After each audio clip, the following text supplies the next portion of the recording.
Hey, what's up, everybody? Another week, another podcast of Hacking Your Health. This week, we get pretty deep into understanding how to break the cycle of being in the same box you had before, or what society has told us to be in. We talk stories of our careers, our successes, our failures, and how we can really motivate ourselves to move forward and push ourselves in different directions that maybe we didn't even think about, or maybe we're told has to be the same way. We break that cycle, we break it down, how to live healthier, how to live happier, how to be part of a tribe that promotes you, and how to be the best yourself that you possibly can. Thanks for tuning in this week. Hope you have a good one.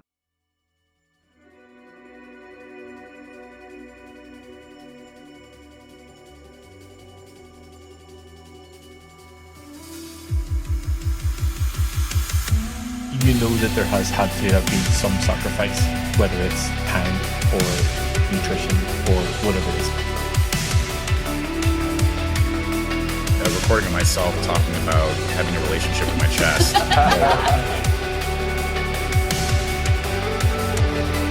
I'm Ben Canning. I'm Dave Kennedy. And this is Hacking Health Podcast. Yo, welcome back everybody. Episode 109. Dave still does not have a beard. So I find it... Actually, before we get into it, I feel like a little bit left out that there's no hot dogs cooking in the background and you have... do you not have pants on right now? First of all, I'm glad to see you still have a beard, which means that you have actually been hitting the gym. So I've gotten screenshots every day of that, so that's good to hear. So you still have your beard. Else we'd be doing a live shave here on the podcast, which I think would be amazing. I'm gonna try to work with Kay to see if I can like get you delayed or something like that, or mess something up to where you can't go to the gym one day. No, please do not do that. The beard will stay. So, where's the hot dogs? Are you wearing pants? Are you not wearing pants? Like, I am wearing pants right now, but I wasn't. So this is actually a really funny story. I did an impulse buy, which is very unlike me. Not like you at all. Very weird. Yeah, strange. But I ordered this commercial grade hot dog maker, which is like those rollers, and it has like a nice little section in the bottom for heating up hot dog buns. And, it's one of those things where you order it and you're like, okay, I need to get home and get the package before my wife comes home. And but at the same time, it's like, well, it's a box. Who cares? Like, you're not going to know what's inside of it. So I'm fine. Well, this box comes and it's got like on the front of it, commercial grade, hot dog cooker, blah, blah, blah. And so Erin texts me. She's like, what the hell, dude? Did you just order a commercial grade hot dog maker? Like, why do we need that? I'm like, listen, we're going to make some amazing hot dogs. Let me just tell you right now. So she actually really does love the hot dog. She's like, it's the best hot dogs I've ever had, but she's still like bitter because I bought it without saying anything. And so I've been posting pictures with me and this hot dog maker, like random scenes and scenarios, and it's driving her nuts. And in a good way, it's funny, right? Well, yesterday I was on CNBC, national news, one of the top news organizations. I think they're like number 2 or something like that. And I didn't tell her about it. And I put the hot dog machine in the background in my office, actually cooking hot dogs. And she's in the living room and I can actually hear her yell, "What the hell is that? The freaking hot dog maker in the background." My kids are dying. They're just like rolling over. They're just hysterical. And I'm trying not to laugh my ass off on TV because I'm sitting there and I got a friggin' hot dog maker literally sitting in the background as I'm on live news. I mean, the news anchor had been like, what the hell is he cooking hot dog in the background? Like, what in the hell is this dude doing? I'm really glad that you take your job seriously. Listen, I might need to get like a mid-interview snack of hot dogs. So I mean, listen, you never know when you're going to eat a hot dog, and we want them cooked properly. So I support it. I actually support it. I'm just upset. What the big deal is why we can't just have hot dogs cook in the background of national news. But listen, here we are. Well, what I would say is I think you need to get one for the office as well because I feel left out that it's not there today, that you're not cooking. Like, what I if you just brought it? Just to be cooking some hot dogs in the back for everybody here. And then I just have employees coming in and out of the podcast just getting hot dogs. I mean, they've been awesome. They've been great. But I was laughing my butt off. And my good buddy Amit Serper, he was texting me last night, and he's just dying laughing. He can't stop laughing. He woke his brand new baby up. He sent me he opens up his lid and he sends me a video of him giggling like a little kid. It's just, listen, that's what it's all about. Like, I do it obviously for fun and to get laughs and to bring a little humor. It's obviously a serious topic, and I'm being looked upon as an expert obviously in this industry. But at the same time, it doesn't mean you can't have fun. You can't, be goofy, conform to, what everybody wants you into this box, and to, stand in front of a podium and, be all closed off and not energetic and entertaining. We can be different people. We can be different, and unique and crazy and stupid and wild. And, that's what people, I think, ultimately remember. And so, that would have just been another news article. And now all of a sudden, all the folks that are on the inside, joke, i.e. the security industry, laughing their asses off, right? And that's great. I put smiles on people's faces while still remaining serious about the topic and knocking out the topic. But, I used to do that too. There's a number of stories I used to did. Like I did one on Trevor, the dead cockroach, name dropped him live on TV one time. I've also, a lot of my friends would give me challenge words to say on like crazy words, like onomatopoeia or like meow. I had to say meow. I think I said it 7 times. So I've done like Super Troopers. You're like Super Troopers on the knees. Yeah, exactly. I started doing Super Troopers on live on air. I literally did meow like 7 times, I think. And so it's those types of things that we can make some fun out of a situation. And obviously, I need to be serious in my role around presenting the information. I can't be a goofball, but at the same time, if you're just watching, you're not going to notice it, and you're just going to think it's kind of funny. So I had a lot of fun with it. I've been laughing all day thinking about it. I woke up this morning just cracking up. Just the reaction on Aaron's face was priceless. It was worth it. It was worth the purchase of the hot dog machine, and it was worth having it in the back. That's right. Good. Well, I mean, I feel like that brings us right into the topic that we want to talk about. Well, we can't like not go into like how are you doing and like I know, but you segued it so well. Like I feel like I know, but it was a good segue. But I could segue in again. We can always segue in. All right, okay, Meow. Definitely not drinking a thing from Taco Bell right now. Definitely not. What's going on with me? Actually, a lot of things are going on with me. I realize it's only been 2 days since we spoke, but a lot of stuff has happened in that time. I have my first group onboarding call today. Now, obviously, I've had the Hacks group for, I guess, 10 months since November last year. And one of the big things that I've changed essentially today, well, this month, is everybody who starts in September starts together. So we had our first call today, that everybody who was starting together, which was cool because, I mean, truthfully, I was a little bit nervous about it. So what used to happen was, you and I would have a call, you would join the group, you and I would have another call, map it out and sort of plan ahead. This is what we're going to do. This is my expectations. This is your expectations, et cetera, which is fine.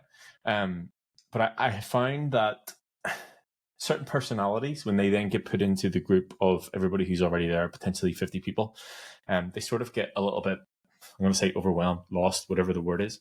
So I thought that if I onboarded as a group per month, and they went in together almost like a smaller cohort, they would have each other that they knew that they started with, and it would sort of be a little bit of a smoother transition.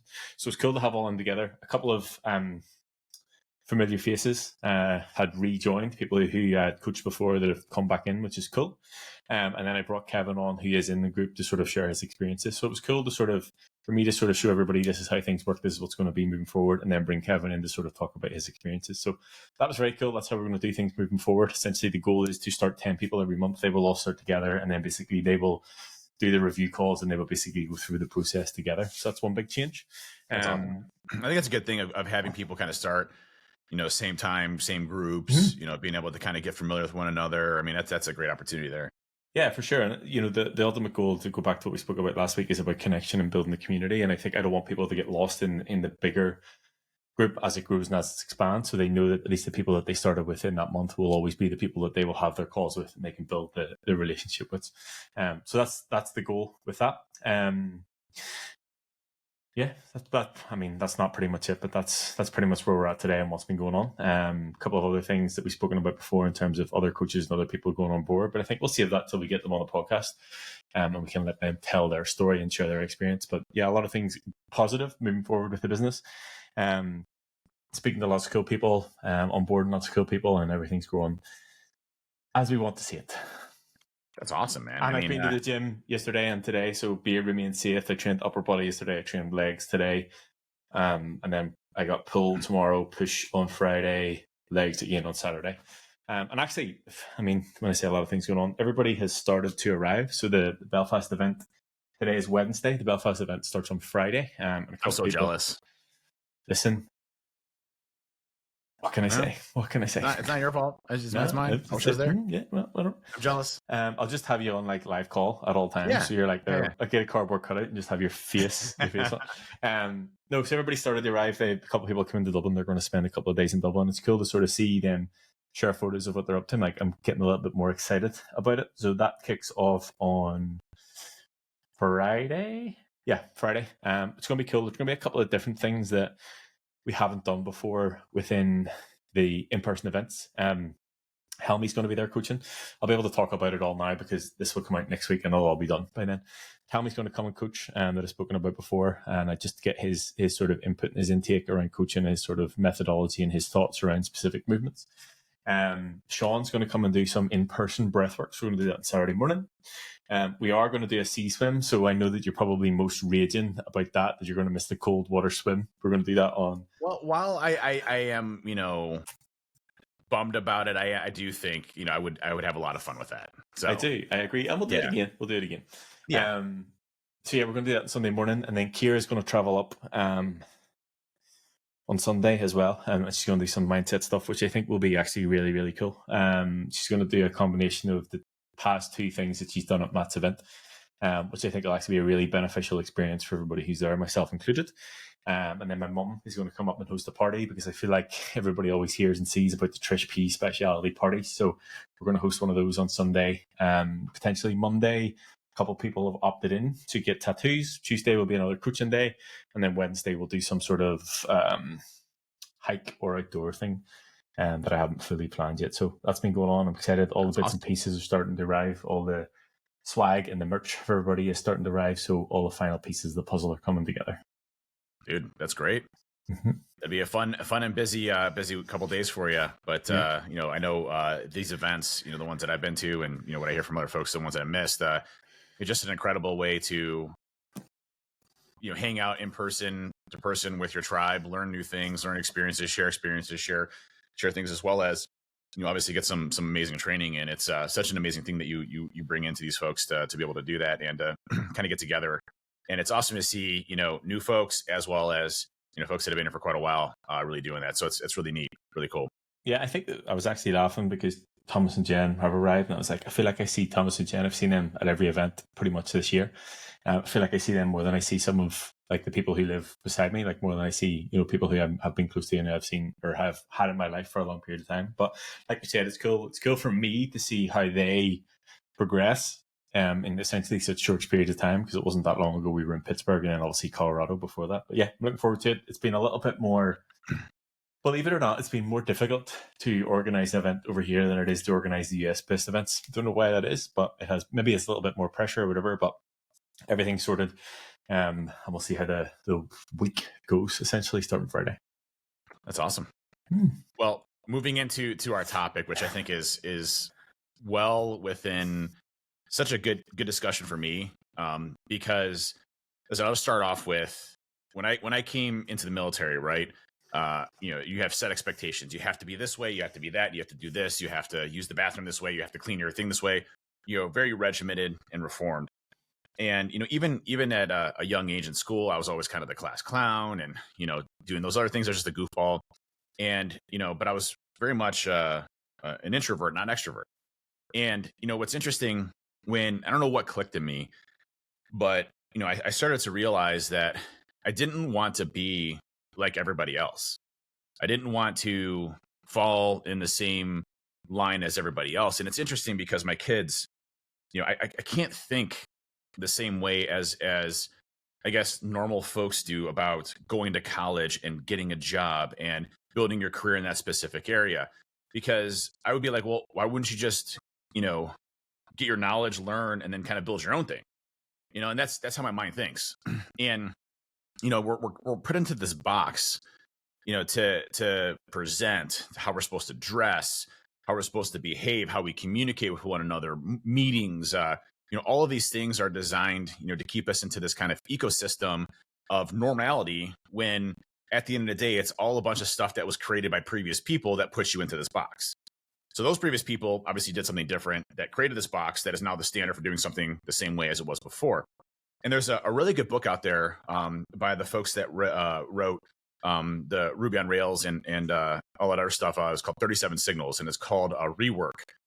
And one of my good buddies, Chris Nickerson, recommended to me a number of years ago. And this is right before I started, this is right as I became the chief security officer at Diebold.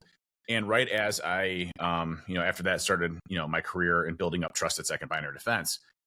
And it was a really eye-opening book for me because it is exactly the opposite of everything we're taught. It's have a meeting for a purpose and come out of there with execution. Standing meetings, 10, 15, 20 minutes. Don't bring in a bunch of people. Do this, do that this way. And it's really getting to the heart of breaking down all of the complexities of society that we built up over time and making it as easy as possible to be able to get things done. And it was a really impactful book for me because it was like basically the anti-business book for business. And it worked. I was, and this is not a bragging thing. I was the youngest vice president in Diebold history, right? To become a vice president, chief security officer. And I didn't get that by staying within the box.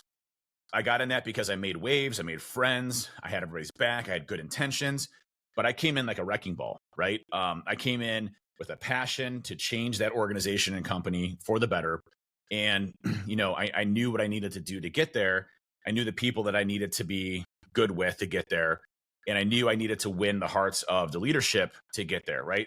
And I'm not going to do that by coming in and being a timid, in the box, type of person, formal, dress attire, formal, thing. They're used to that. They're used to the suits. They're used to people talking to them at a high level and being bored to death. Instead, none of us want to be bored. None of us want to sit through an hour-long meeting that's just total BS and you get nothing accomplished and it's just bickering back and forth or just talking about stuff that doesn't matter. We as humans want to accomplish things. And I'll parlay this into a story that I just did recently at Binary Defense. We just did a customer survey at Binary. We do this every year for both Trusted Second Binary. And they're completely anonymous surveys. In fact, we allow our teams to actually assess the platform and make sure it is anonymous because we want it truly to be anonymous. We don't want to be able to trace back, and trace back and make that person feel uncomfortable. But secondly, we want unsolicited, or we want truly anonymous feedback on how we can get better. What are we falling short on? What are we doing good? What are we doing bad? How do we fix it? Now, you get folks that are, so at Binary, we had like a 92% positivity rate around the direction of the company and how they feel about the company and how they feel about their position and job. 92% is amazing. It's great. Mm-hmm. Yep. I want it to be 100%. And it always pains me that it's not 100%, but I know I can't make every single person happy based on maybe things that are going on in their own personal life, or, they got passed up for a career progression, or who knows what it is. Right. But there's always things that you will have folks that aren't always 100% on board, which is okay. Hopefully you continue to improve to win them over. But what was interesting about that survey is that, you get ones that are like, well, I wish we could go to a 2-day work week. Well, that's not going to happen. Sorry, but I can't run a business. I'm not going to be successful with that business if I have everybody working 2 days a week. However, there are things that are like, hey, I noticed this, and this, and if you were able to redo it this way, it might work a little bit better. I'm like, oh, that's a great idea. Let's go and actually, figure out how to actually implement that. The reason I go into that story is that, when you look at doing things differently, a lot of companies don't want feedback from their employees. A lot of companies don't want to understand what's actually happening out there. And, for me, it's always been about not running a company the way everybody else does. It's about running a company that, I fly by the seat of my pants, but it's calculated. I have a great team of people that we're all working together in the same goal and unity. We're fully transparent as far as communication. That is very different than what a lot of folks are used to. You go to a big business, they're not going to talk to you about, everything that's going on, profit and loss margins, if we're going to be doing layoffs or those and this. You have to be communicated to humans, and humans don't want to be locked into this box where they're just going to work and they're coming back, and they're going to work and coming back. They want to be part of something that is greater than them. And that's why I brought the whole binary defense thing. The mission piece, 98% believes in our mission and support our mission. And we're all in on our mission of making the world a safer place. That's amazing. Mm-hmm. So I have, 200 and some employees, almost 300 employees that are biting off on my belief of making the world a safer place. And I truly believe that, right? I do believe that we're making the world a safer place, and we're helping people, and we're getting bad folks off of the streets, and we're protecting, technology and everything else. And so if you look at that and you dive down into the tribe aspects of things, being different is great. And doing things with best intentions and not doing things the same way can be extremely rewarding for you and the people around you. It's about breaking the cycle of doing things the same thing over and over again, and doing the same thing that everybody else tells you to, or reading a book that somebody wrote about how to be a successful salesperson. F that. I never read one book about starting a business other than Rework. I never read one book about how to do profit and loss in accounting. Never read one book on how to be a successful leader. Okay? I'm sorry, but I never have. Because I'm me and I do things my way. Now, can I learn from other people? Absolutely. And I love stories, and that helps me forge what I do and examples. But it doesn't make me somebody that is reading a book or template. I don't read books or templates. I make my own. Well, the thing that you said there, this is going to be my next question, and I agree with everything you're saying, and there's a much deeper level to this conversation, and actually something I've been working with Kira on quite a bit since our time working together. The thing that you said there about being different, again, I'll fully fanboy Alex Hormozi once again. I saw a recent reel that he put up, and it was like, what he said was the goal is not to be different. The goal is to be yourself. And exactly what you said there, like, you're just yourself. And that is what makes you different, because I can't be you because I'm a different person. So if I am myself and I don't conform to things and I do things my way, then that by default makes me different. So it's not necessarily about actively trying to be different, because I feel like people do actively try and be different. But if people are just themselves, then by the default, they will be different because they're not the same as everybody else. Yeah. It's to me, I can't be like everybody else. I think it's something kind of snapped in me, prior to where I saw how things were going. Like, I'll give you an example. I'll sit in a presentation, and that presentation technically is amazing, right? And I'm interested in that presentation. However, I would never give a presentation like that, because I'm not interested in, the person's not energetic. They're not sharing their stories around how they learn. And that's how I learn, is basically looking at someone's human emotion and the things that they went through, the trials and tribulations. And that's what engages me. So if I have somebody that's genuine that I'm talking to, and it's not just a sales pitch, for example, like if someone's giving me a sales pitch, I shut off. Okay. But if someone's talking to me and they really believe in their product and they believe it's going to make an impact and they're passionate about it, guess what? I'm going to listen to them, because I'm interested in their beliefs and what they want to do to change things. So I think the being genuine and being passionate about whatever it is you're doing can make a huge difference.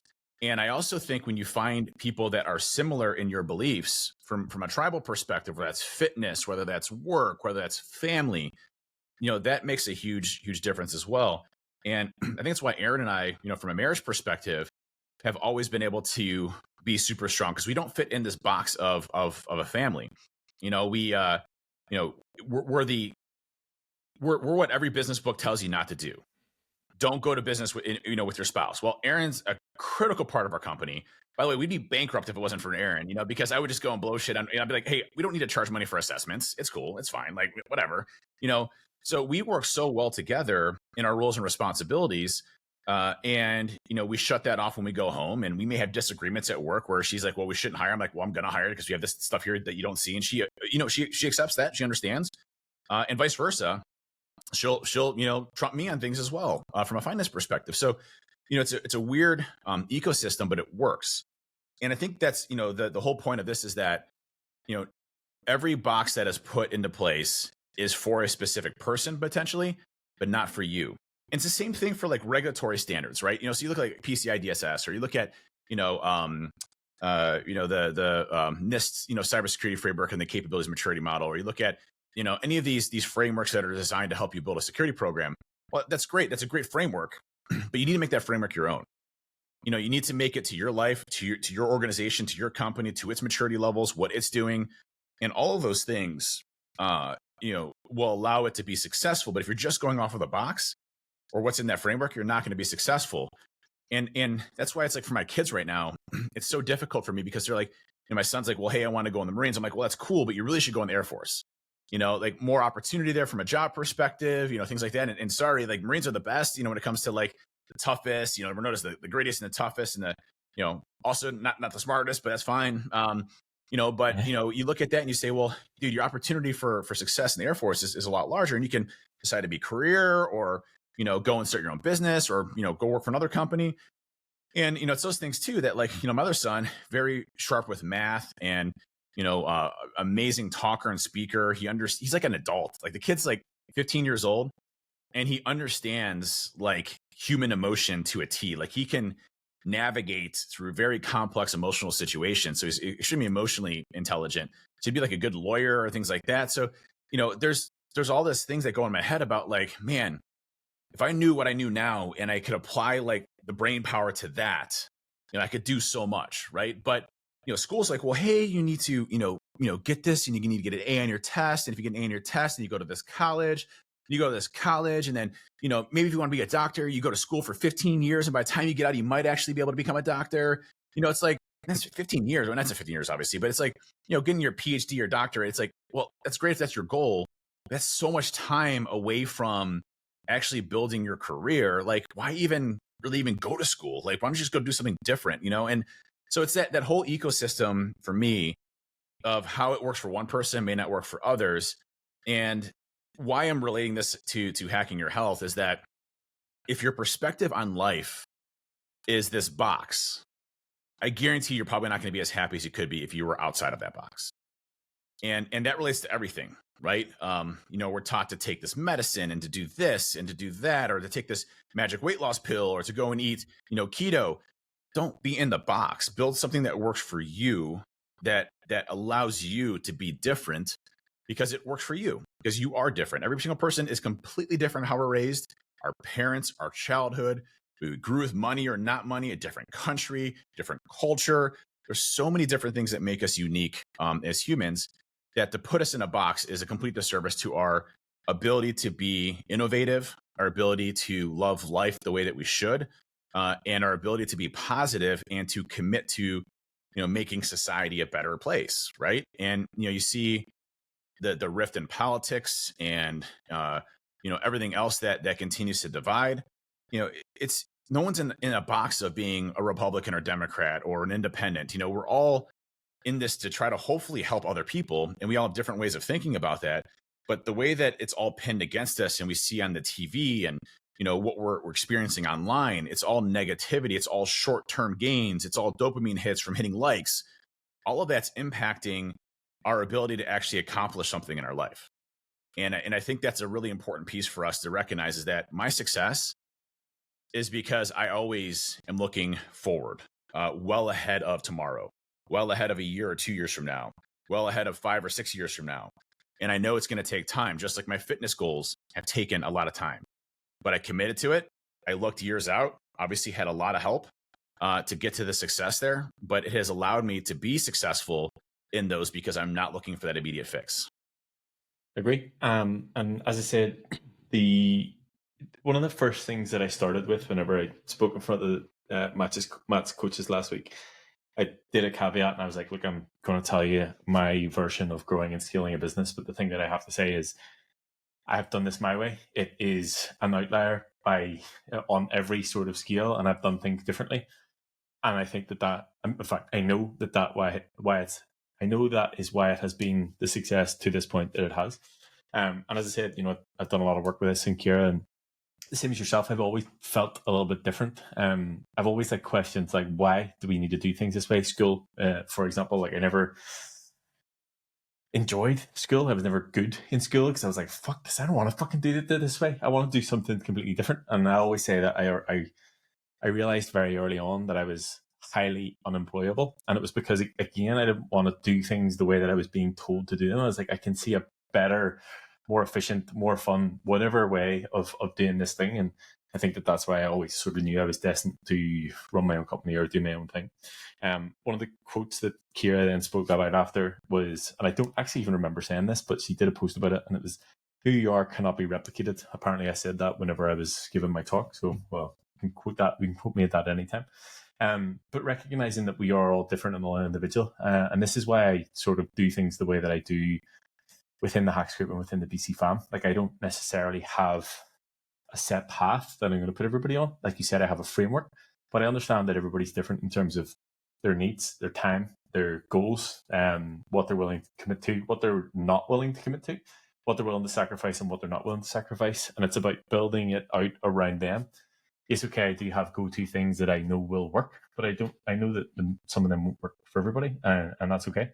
But recognizing everybody as an individual and understanding that what they need is going to be different to the next person is why I think, again, clients have the success that I have. And I think that another thing, sort of promoting the fact that it's okay to be different.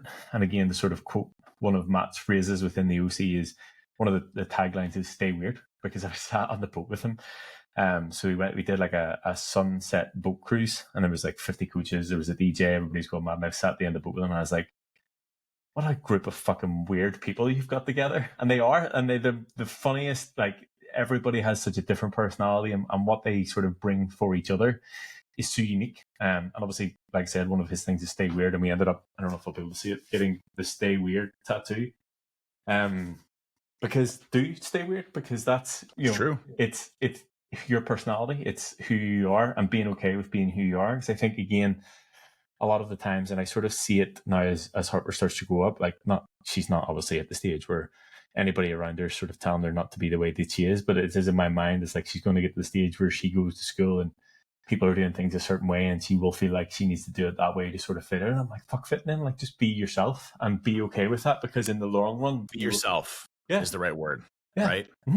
You know, be genuine and be yourself. I'll tell you, sorry, I didn't mean to interrupt. Go first. No, you're fine. No, you're absolutely fine. I'll tell you a really quick story. So when I was at Diebold, everybody there was suit and tie all the time, you know, financial institution, those types of things. You know, I started coming in jeans and a polo and not saying anything. And I started letting the rest of my team do that and not say anything. And eventually it caught on, and IT started doing that, again, without saying anything. And we started doing other things like playing pranks on one another. We had Nerf gun wars, you know, at this really formal company, right? And it was funny because one of the managers there, you know, got super pissed because we were having Nerf gun wars. And one of the guys, his name was George Mays. He was one of the executive vice presidents of all of our operations for the company. I mean, you know, like number 2 in the company, basically. You know, George and I were good friends, and I gave him a Nerf gun. We started shooting right by the manager, shooting each other with Nerf guns. You know, and it can show you that even from a leadership perspective, you know, people like creativity and doing things a little bit different than you did before. You know, you look at culture, for example. If a culture is stuck in the 1970s, well, how do you bring it up to speed with the newer generation and having fun at the office, and where work ethic isn't, you know, you look at generational gaps. You know, work ethic in the 60s, 70s, and 80s. Go to work 9 to 5, come back with your family. 9 to 5, come back with your family, and that was your work. You didn't enjoy work, you just did work. You just worked hard, right? You know, our newer generation, everybody complains about the millennials and everybody else right now, and Gen X and whatever the hell, Z's and all this other stuff. Truth of the matter is, you know, they're brilliant. They're super smart in every way. These kids are so freaking smart, but yet, you know, they're so used to that quick dopamine hit. But at the same time, if they're incentivized by a mission, you know, that they believe in, something that they want to do, and they believe in it and they will support it, they'll bust their butts to no end to be even better than the 70s, 80s, and 90-year-old generations, right? Because they believe in it. They're making a change in the world in some way, shape, or form. And so it's about looking at how things were done in the past, but also how do we move forward in a way that isn't the same as it's always been before, making changes that, you know, allow you to enjoy work, to have fun and quality of life. I mean, we spend, you know, probably, you know, 50 to 60 or 70% of our life at work, right? Like, that's, if you hate going to work and 9 to 5 is all you do, I mean, you're going to come back home and you're not going to be happy, right? I mean, your only relief you're going to get is going to be with your family. But if you're at work and you're having fun and you believe in it and you're accomplishing stuff, you're going to go home and you're going to be happy. You accomplish stuff. You're going to want to accomplish more. Your positivity in life is going to be substantially increased because you have a tribe of your same folks that are working towards the same goal. These are the things that make a big difference, that break the mold of the prior past, that don't fit into this box. And it's the same thing of like going to the gym, for example. You know, when I was nervous going to the gym, I'd be nervous walking in because I didn't fit the bill of somebody going to the gym. So I wasn't in that box. I was just starting off, didn't know what I was doing, probably, very poor form and technique. So I was always super conscious of what other people would think of me because I wasn't in that box. The truth of the matter is, who cares if you're not in that box? You're doing it for yourself to get better. It doesn't matter, what other people think of you. And the truth of the matter is, what I've learned, gym culture wise, 99% of the people there know what you're going through and we're at the same point as you at one point in time. So they're not in that box either, but your perspective of that box is what it is supposed to be, but it's not really reality, right?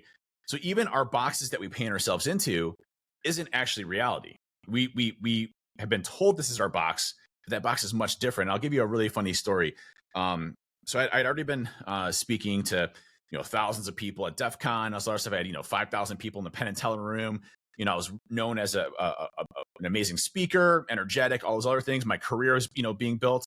And as I got promoted to vice president at Diebold, they're like, well, hey, you need to go get a degree because we can't have vice presidents that don't have degrees. I'm like, okay, well, that's fine. I'll go check that box, fine, in that box. So I went to school and I was giving a presentation class. And the presentation class was an older teacher. I'd probably say, mid 70s, late 70s, very formal presenter. And I am not a formal presenter. I'm bouncing around. I'm energetic. I'm moving. I'm trying to impact people. She gave me a D on my presentation. And I was like, man, what the heck? Why did I get a D? She's like, you need to stand in that box, that podium. You need to stand in that podium and you need to show no emotion and you need to explain your topic so that we can focus on it and learn the topic itself. And I said, well, let me ask you a question. Why don't we do a survey of somebody that stands in the box and gives their presentation versus somebody that goes out there and is energetic and is sharing stories and things that they can relate to. And let's see who's learned more information about it. And we did that, and it was evident. The people that, we didn't tell anybody about it. We asked afterwards which presentation was better. And it was a, ballot box, so it was anonymous or whatever. And which did you learn more from? And it was 100% to me that was more energetic, right? And I said, well, is your point to stay within the same system where they're not going to learn anything and be formal and presenting? Or is your point for you to be able to present and learn? And after that, she gave me A's. So I changed her box, right? And it's those things that we can impact other people on, and to say things, well, hey, because it's done this way doesn't mean we can't change that. When I came into the security industry, well-established industry, amazing giants that were already in this industry that have done some amazing things. I could have just said, well, they've already done this stuff. I'm good. I can just coast on what they've done and move on my career. No, I'm going to write the social engineer toolkit. I'm going to write Magic Unicorn. I'm going to present at DEF CON on new hacking techniques or new 0 days. I'm going to do this. I'm going to figure out new ways of going into infrastructure and attacking companies and defending. I'm going to start 2 companies. Like, I'm never satisfied with how it was before in the past. I have to keep making things better. And you're very much the same way, Ben, especially around your business. It's like, my business isn't good enough the way where it's at today. I need to keep innovating. I need to keep moving forward. I need to keep making it better so I can impact more people. And I think that's the difference between the box and not a box. Yeah, and I think that, we would never have any sort of innovation if everybody just continued to do the same thing that they always did. Like, we need people to think differently. We need people to think outside the box so things are different and things can become better. And I'm not here to say that you're always going to get it right first time, you're always going to nail it. But I'm just happy to see that people are willing to do it and willing to step out of their comfort zone and do things differently because that's what they feel like they need to do, and they're not there to conform. And I'll say, like, one of the speakers from last week, a coach called Joe Paris, like, he was the most engaging, captivating speaker of the entire week, and he told stories which people can relate to. So it's like they see or share the emotion. It's not necessarily exactly the same specific situation or the story, but people learn and people will be engaged because they're telling a story and something that they can relate to. And as you said, being able to move about. And one big thing that I noticed on the speaking front is obviously being able to use the tone of your voice and bring it up and bring it down. Like that to me is engaging, and I want to be engaged in this. And like, if someone's coming on, they're monotone, they're just fucking stand like this and they talk the same way the entire time, and it's just like this. So I'm like, fuck that. Like, I'm not actually listening to what you're saying. I'm just like, when's this over and what time's lunch? It's funny. Storytelling goes back as far as we know humans existed, from paintings on the walls to how we share information, to how we write books. Stories are what have forged pretty much all of our beliefs, including religion, other things that passed on from generation. It's how we evolved as humans, right? You have the prior generation tells stories on hunting bears and how you can hunt bears more methodically because they have 40 years of experience hunting bears. Well, he didn't talk about that. He didn't have stories about that. Where you're starting from scratch again on hunting bears and you're probably going to die. So storytelling is a huge integral part of how we learn. By the fire, by the way, is a huge way that we learn as humans the stories of the past and ultimately how to make it better. Like if you're talking to somebody that's been doing it for 40 years and you're like, well, hey, interesting enough, if I'm able to make a sharper spear that's loaded with a spring, maybe I can kill a bear faster. That creativity, that new idea. So the framework of how to kill a bear is there. Right. How can I step outside that and make it better? Correct. I'm not here to say everybody needs to be killing bears, but there's this awesome Star Trek episode, and I might have mentioned before on the podcast before, but it's one of my favorite Star Trek episodes. It's the Next Generation, and this is actually where I fear today that we're heading with artificial intelligence and like everything else. We got a long ways to go, but eventually I think we'll hit a point like this. And you look at it was an episode where obviously the Federation, the Enterprise, very advanced civilization for humans. Has transport technology and these warp drives and phasers and photon torpedoes and all this other stuff, right? And I'm sorry if people are like, "Oh my god, he's such a nerd," but listen, it's true. Good. It's good to be a nerd. I don't care. So, yes. And so they meet this massively advanced alien race that's like 10,000 years more advanced than the Enterprise, can do whatever they want to, can take the Enterprise and punt it halfway across the galaxy or the universe. And without blinking an eye, completely circumvents all of their security controls, have no defense whatsoever, taking this advanced race and with somebody that's even more advanced. And the alien race is having a problem where they can't reproduce anymore. All of their folks are sterile and they can't make babies, and they don't know why. And they think it's a generational thing. So they basically kidnap all of the children on the Enterprise to start a new generation of this next alien race. And, Picard obviously is not going to allow that. And he's, negotiating, trying to figure out ways of doing it. And the alien race is like, listen, we'll give you all of our technology, but we still want to keep your kids. Picard's like, no, I'm not going to do that, whatever. But it comes down to it. And what's interesting is that the super advanced alien race, even though they had all this technology, had no idea how it was built and how it even worked, right? And so they had all this amazing technology, but they couldn't actually innovate and make it better. And they stood in the same basically way that they had been for thousands of years based on the innovations prior in the past. They stayed stagnant. They didn't evolve. They didn't move forward. And it turns out the technology was actually leaking radiation, which was causing the sterility that didn't allow them to make children. So, it's interesting because if you stay in the same box, you should expect the same results as the previous person, right? But if you're able to move yourself out of that box and do something different and break that pattern, you have the ability to do something great. And it's those decisions in life that make a big difference. And again, when I was working at Diebold, I was the youngest vice president in Diebold history. I had an amazing team of 55 folks, global security program, reported directly to our board, had great relationships with our executives. Everything was going great. I was in a box, right? And that box was awesome. It was an awesome box. It was great. But I didn't want to stay in that box. I'm like, well, listen, this box is great. It's a cool box, but I can make other boxes and I can build boxes instead of being in a box. I'm going to build a box. And I left Diebold in the basement of my house with 4 or 6 months of rent for my house. And I said, I'm going to start Trusted Sec.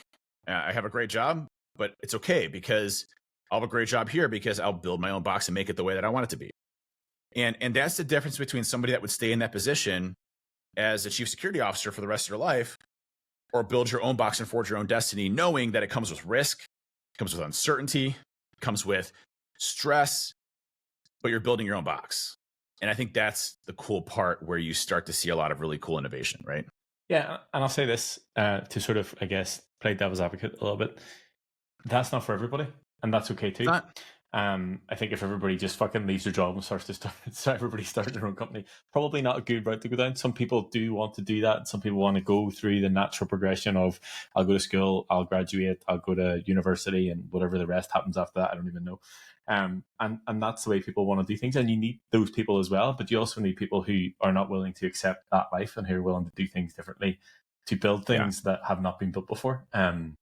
And again, and please don't take it as I think everybody should go and start their own No, businesses. no. It's a very difficult decision to make. What I'm trying to relate though is that regardless of where you're at, if you're staying at a company or you're moving on to a different company, build your own destiny in what you want to do. If you're stuck in a position where you want to be a manager or a director and you're not getting that traction where you're at, you need to go to a different place. Or if you're unhappy, you need to move to a different place, make a change, create your own box that allows you to do what you want to do. And that goes in business, in your work, your job, your profession, but that goes in your family, your life, and your health. If you're not happy with your health, you need to create your own box because it's not working. You're not, you can use whatever excuse you want to in the book. I'm too busy. I got too much stuff going on. I've tried so many different times and I've failed. But guess what? You didn't create your own box. You didn't create something that worked for you. Take that plunge, make that step, make that change in your life so that you're not as busy. You have time for yourself and you're doing things that actually make a difference in your own life, and things will happen magically. Yeah. And I think that, again, cutscene. Magic. I think one thing that I have said many times, and I've said to clients and I've said it on calls and I have tweeted about it and I've talked about it endless amounts of times. It's just because it's always been that way doesn't mean it always has to be that way. So don't accept it just for being the way that it is because that's the way that you think it needs to be. So even if it is a case of, like you're saying, within a company, within a job, whatever it is, like do things differently within the company and stand out that way. And that's, again, how innovation comes and how you can grow and do essentially whatever you need to do. And one of the big things that I said last week, like there is no limit to what you can achieve as a coach. The only limit is your own limitations or self-belief. So being able to think slightly differently and do things slightly differently will allow you to sort of, I guess it's perspective, gain the perspective of seeing things. And actually Matt said this, he was like, don't be afraid to look at things essentially upside down. Like if you're looking at something that doesn't make sense to you, like flip it upside down to see if a different perspective will help solve whatever the problem is. Okay. No, you were going to say something? Well, I was just going to say like the ability for you to kind of forge your own path and destiny is, I think, what ultimately we're trying to accomplish here, right? You just because you're set in this way doesn't mean your path can't go a different way. Mm-hmm. And, we talk about this on Hacking Your Health about knowledge, right? We try to build you up on a framework and system around macronutrients and muscle hypertrophy and what are your goals and what do you want to get to, and know this is going to be a long journey, but it's incremental steps in changing patterns of behavior and habits, right? It's about giving you the knowledge and the tools to make the decisions to break yourself out of that same box and to create your own box in a way that allows you to make short gains, progress that establish long-term frameworks for you to be healthy the rest of your life. And that's the hard part is for you to do the work. The knowledge is out there. We know more about our bodies than we ever have. We know more about the mind than we ever have, and we're learning new things every single day. But if you don't do it, it's not going to change. Yeah, and to take it back, exactly what you're saying, like I have this conversation with Matt back and forward all the time. His job as a mentor is to give people the tools. My job as a coach is to give people the tools. It's not a case of you have to do it this way specifically, but having an understanding of what the process is and what the expectation is to build the framework to do the thing yourself. So whether that is change how you look, change how you feel, change your physique, change your business, change your coaching business, change your actual business. Like you have the tools, the framework, but you need to think a little bit differently to then build it around yourself and what works best for you and the people around you. It's funny. I was thinking back in my high school days, my middle school and high school days, because my kids, my one son who's always struggled with school, he's just like me. Like the kid is a spitting image of mannerisms, behaviors, empathy, kindness. He's me wrapped into just the mini me, right? Like direct DNA clone 100%. And he struggles with school so much. And, back then, and this is not a knock on my family, I had an amazing set of parents and things like that. But, the generation that I came from was very hands-off from a parent's perspective, in the sense that, fathers went to work, and came back, and, mothers, went to work as well, dual parent households coming back and forth.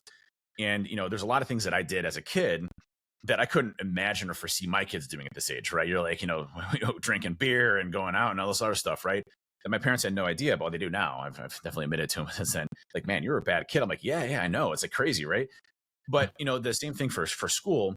I never had a motivation for school, so I hated school. I would skip school. I remember hiding from the bus and then watching my dad drive off, and then I'd go back inside, call myself off, and then go play video games. Right? It's like that was how it was, and I'd still be able to like coast by in school because I understood it, but I just didn't like it. But my interests were always, in computers and tearing things apart and figuring out how they worked, and how can I get it to work myself, and how do I program, and how do I build things that I can do in this, because I'm so fascinated with this area. And it was kind of interesting because, my son, again, very similar to me, I've been having conversations over the past several years on school, because he's just fought us tooth and nail, just hates school. If he gets a C, we're happy. D, we're happy. F, okay, we got to work on you a bit. But, just not motivated for school. What I've tried to explain to him, though, is that, like, listen, you have to do school. There's no way you can't do school, right? So you might as well change your mindset to be positive towards school and to enjoy being successful in it and getting the praise and reward from us as a family than fighting us all the time and doing it. It's taken them a while to, I think, emotionally intelligent to be able to figure that out. But this year, we've already had the counselors and everything say, what the hell happened to Mason? Like, for one, he's got straight A's. Two, he comes home every day. He's like, man, I learned all of this. I'm enjoying school. It's awesome. And I sat down with him every day. I'm like, Mason, like, what changed, dude? Like, why are you this kid now? And you've been hell in a handbasket since, prior to before in the past. And he's like, Dad, you guys have always had conversations with me about, changing my mindset and applying myself and looking at it in a different way. I just finally did that. He's like, I just go to school. I know I have to do it. There's nothing I can do about it. So I might as well enjoy it. And all of a sudden now things are easy to me. Like, I don't feel like I even need to study. I'm just getting A's and, I'm doing this stuff. I'm paying attention. I'm interacting in school.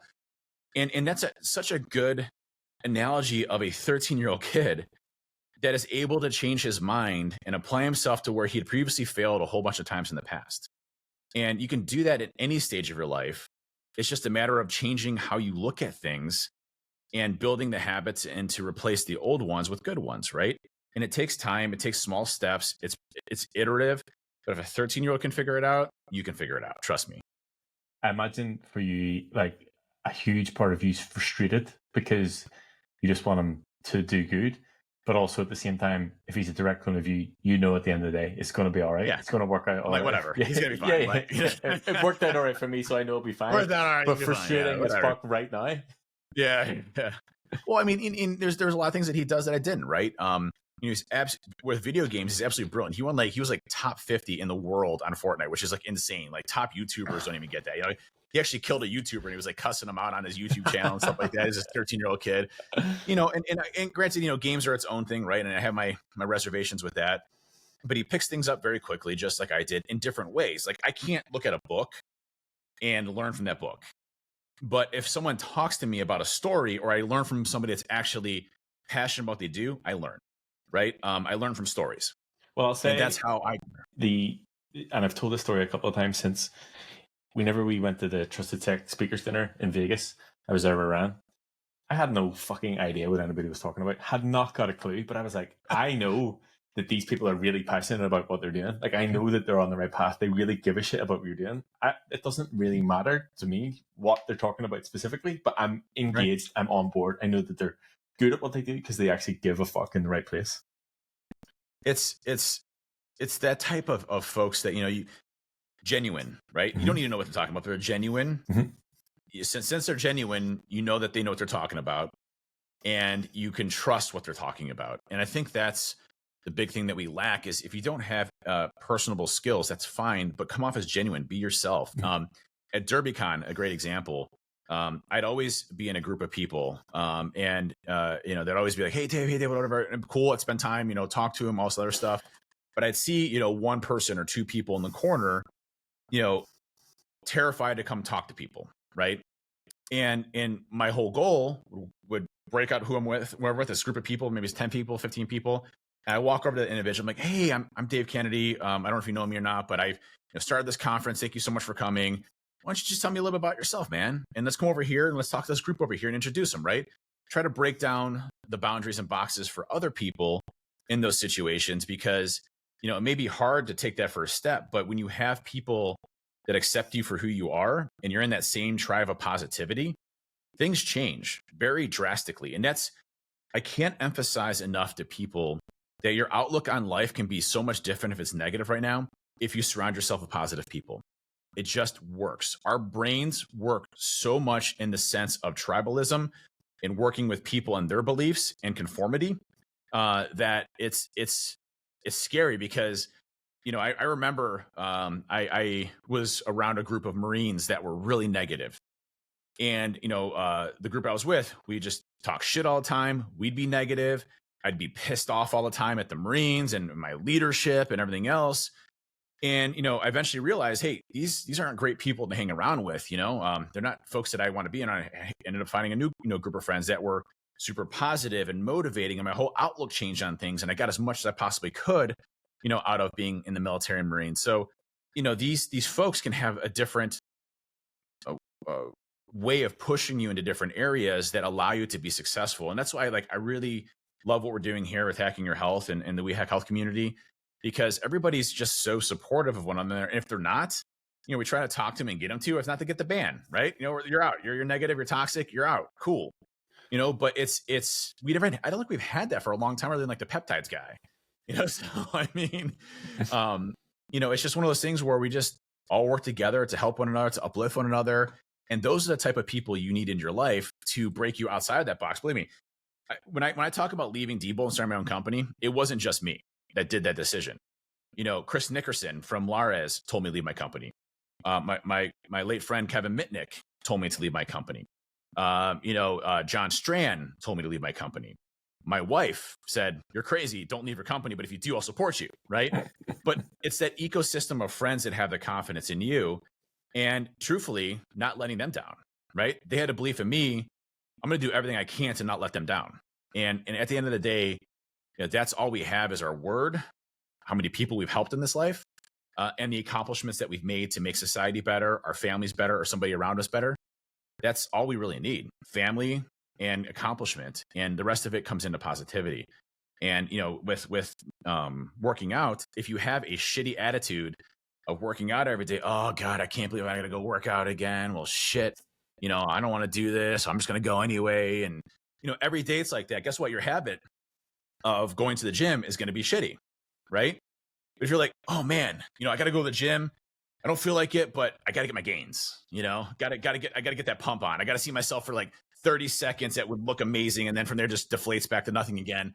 But I got to go get that really quick. And I got to, see my friends in a minute at the gym. Or I'm going to go with my buddy. I'm going to do this. I'm going to brag to somebody on Hacking Your Health that, I just did the gym and I did this lift or this PR. Your mind's going to change and be rewired for positivity. You're not going to want to stop that.